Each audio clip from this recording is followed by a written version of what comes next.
see, this is the Bipartisan Talks Dialogue Committee. We're fine. Thank you very much. Thank you, members of the press. This is the Bipartisan Talks Dialogue Committee. And you can see we have had a meeting for half the day of today, and we are set to resume as soon as it is practicable. Last time we were here, we were discussing the issue of formalization of the committee so that we know which approach to take. And it was discussed and agreed, and this is the report we were to give you on Monday, but it wasn't given because the talks took longer than they should have. After deliberations on the three options we had, which were purely parliamentary and extra-parliamentary, we came up with, in between, a hybrid of the two. A hybrid of the two means this, that these talks will be both parliamentary and extra-parliamentary. It means that we will have the recognition of Parliament, recognizing this committee as existing and doing its work as part and parcel of Parliament, while extra-parliamentary means that we will have people who are not parliamentarians coming in also into the talks and discussing with us the issues in contention and also assisting us in the work we are doing. And for that, we must point out from the outset that we have incorporated two joint secretaries. The advocates, Dr. Mufomi Viankolu is here, and Paul Mwangi, who are not parliamentarians. But these are members of the committee by virtue of co-option. We also agreed that we will do a letter to the two speakers of the two houses of Parliament, the Speaker to the National Assembly and the Speaker to the Senate, in which we will seek, first and foremost, we will confirm the existence of the committee as set up by the two principals. Number two, we will seek recognition from Parliament. And number three, we will seek from Parliament support in terms of finances and facilitation, all the way including the answered. The letter has been done and signed by the two co-chairs, and the letter is being delivered as we speak. And as soon as it is acknowledged by the two speakers, we will share it with you so that you can enrich the news you have for today. So that is for me for this morning. I now give it to my co-chair so that he can talk about the rest of the issues. Thank you very much. Thank you. You need the podium. I'll just continue. Thank you. As my co-chair has said, we settled on a hybrid model. We have done the notification to the two speakers, and in that notification, which we'll share with you, we have requested them to issue a communication from the chair about the two committees, even during the recess of Parliament, because the standing orders enable them to do that. Beyond that, we discussed the question of the IBC selection panel and the constitution of IBC. As you will have noticed from the two respective teams, the IBC question is a common issue to both teams. We have discussed and we have agreed that it's one of utmost importance and we'll prioritize it. And therefore we have agreed that when we resume our next sitting, that's the next item we are going to deal with, so that it's off the table. To facilitate us and enable quick discussion on it, we have constituted a subcommittee of 6 members. On the Azimio side, Senator Sifuna is a member, Senator Wambua and Honorable Millie Odhiambo, and they are convened by Senator Sifuna. On the Kenya Kwanza side, Senator Halwale, Senator Sigei and Honorable Mutuse are members, and they are convened by Senator Sigei. We expect that by the time we come back, they'll have concretized thoughts around that. And we take the early opportunity that on that selection, that idea of the constitution of the IBC, anyone with any idea is welcome to share it with us through our joint secretaries, so that we can factor in our discussion. Thank you very much. Thank you. Any questions? We can take one or two. Yes. Yes, somebody has to assist him so that he can ask a question. In the meantime, no, he's tiring. Right, who is asking the question? Yes, I just have two. One, in earlier Earlier on, you stated that the both co-chairs will have a meeting with the hiring principals, that is. So, has this taken place before, and what was the response? Oh, thank you very much. It was like this. We agreed we would have a meeting with the co-principals or their agents. And we have been able to meet their representatives. We may not have met the co-principals, but we have met their representatives, and we have agreed. As you can see, we are actually agreeing on one issue after the other. We seem to be headed in the right direction, if you can commend us for that. Yes. That we are agreeing, even where there appears to be a disagreement. After we sit down, after we talk at arm's length, that means we talk without being coerced, influenced, or whatever it is. We actually agree, and those are the agreements we are communicating. So we were able to have the meetings, we got the instructions, and we have been able to move forward. And in addition, I think on the part of Azimio, I think our principals addressed you yesterday. And I believe, because some of you covered it, they said they were happy with the progress of the talks. And we can confirm that as a team, we are happy with the progress of the talks. Yes. Okay, one last one. Does the committee, in one way or the other, feels not doing their job because some of the decisions has to be consulted with the principal, has not? It is vitally important to consult because we were appointed. First, the proposals were made by the principals, but remember we were also we were appointed by the PGs, the parliamentary groups. So there comes a time on issues. These are not our issues. These are not issues of anyone. We have to consult from time to time so that each side of the coalition is able to take an agreed position. We don't take them by surprise, or we do not agree sometimes in excess of our mandate. That is why we keep on consulting, and it's also very important to consult. Actually, by definition, a joint bipartisan team must consult their respective partisan teams. That's why it's joint, and that's why it's bipartisan. So that does not hinder us at all. What's important is that the flow of communication and consultation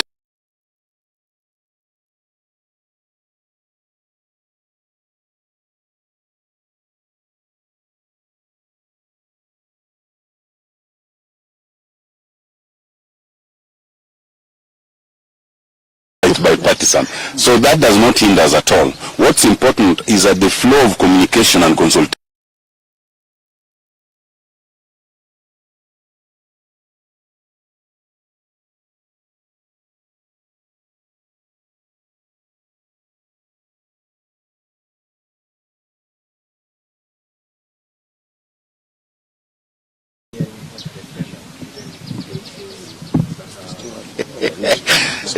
the other question.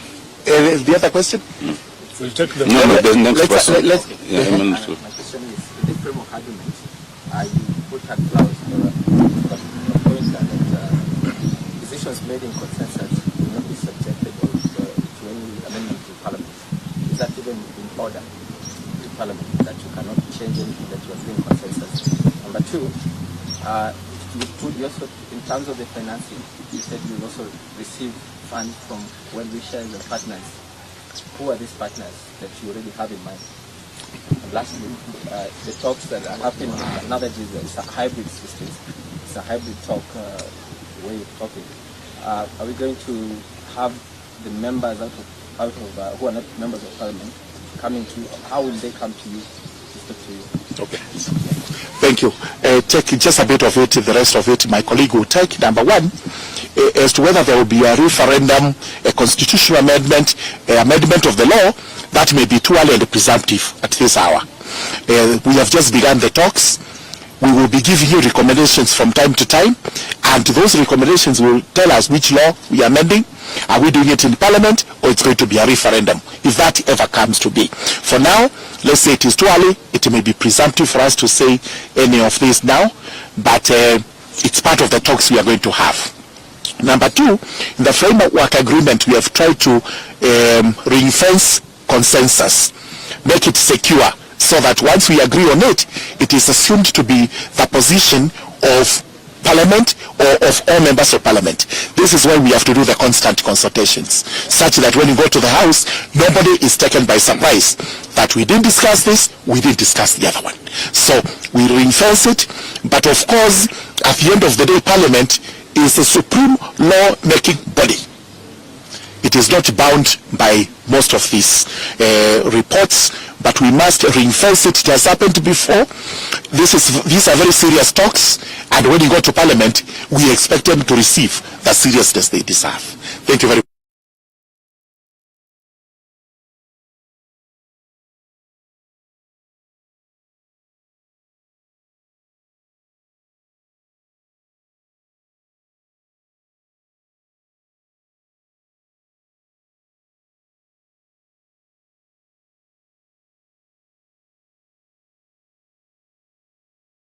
Joint committees chaired by Governor Orengo and Governor Kiraitu on the electoral laws. But before that, you remember, even the national accord was ring-fenced. So it is not uncommon. You negotiate your position, and once there's consensus, then that necessarily limits intervention, because to interfere with the political pact, then you go back to square one. Secondly, you asked whether it's in order to seek assistance and from whom have we sought assistance. As we've indicated in the framework agreement, we can seek assistance from any well-wisher. The condition only is that you do not give us any contribution with conditions, or you tell us which direction to go, or you limit our time. You assist us the way we want. So far, the only assistance we've been getting is in terms of facilitating our meeting room. We are doing this purely voluntarily. No one is facilitated in any way or compensated in any way. And so far, I think we've only gotten assistance from one. I think it's the electoral LGS. You get the details from LGS. But we've said we also seek assistance from Parliament, and even those of you who have sufficiently money, you can give us assistance, provided there's no condition. Now, there was one last question. Yes, on how, what is the structure of people coming to this? Yes, now, we have set up so far the Office of Joint Secretaries. And we have sought assistance from Parliament and elsewhere to assistance with more people, researchers and all that. The means of reaching us so far is through us, the co-chairs.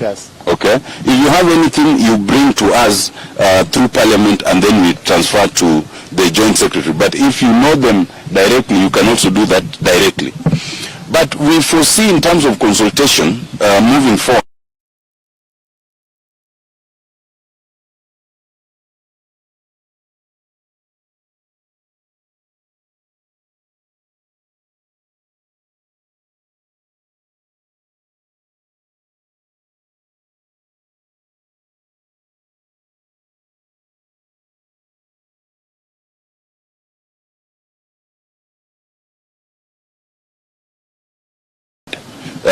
that has certain stakeholders.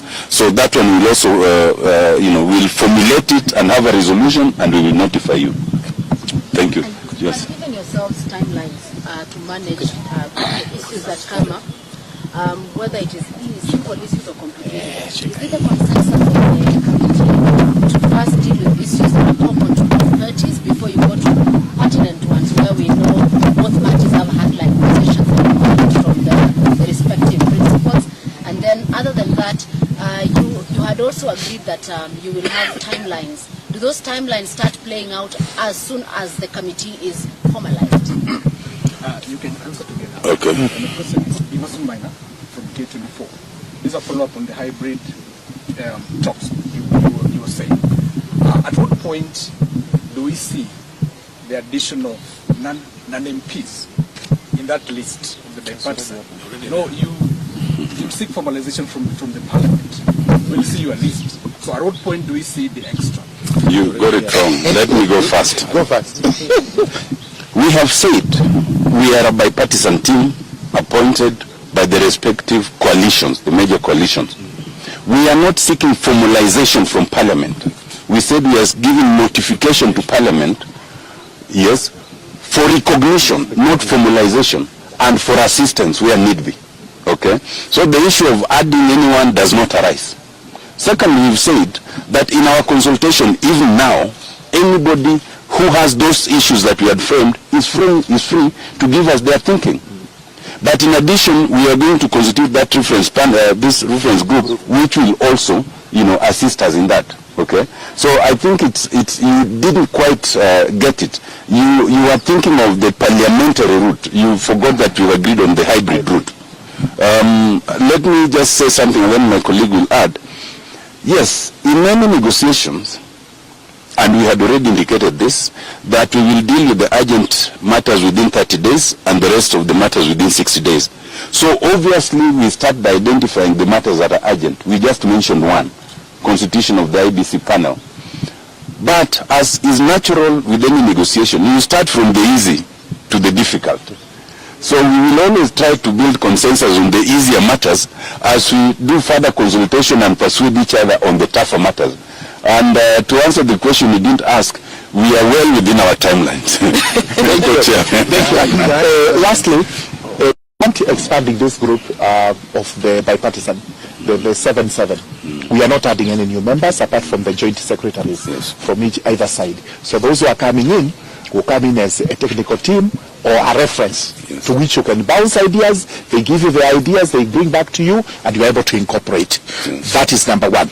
Number two, the timelines. We have also put a rider that if need be, we will seek an extension. So it is not concrete, it's not cast in stone that we have to do this within given periods of time, in as much as we are bound by our moral obligation that we must deliver within given periods of time, like the IBC selection panel.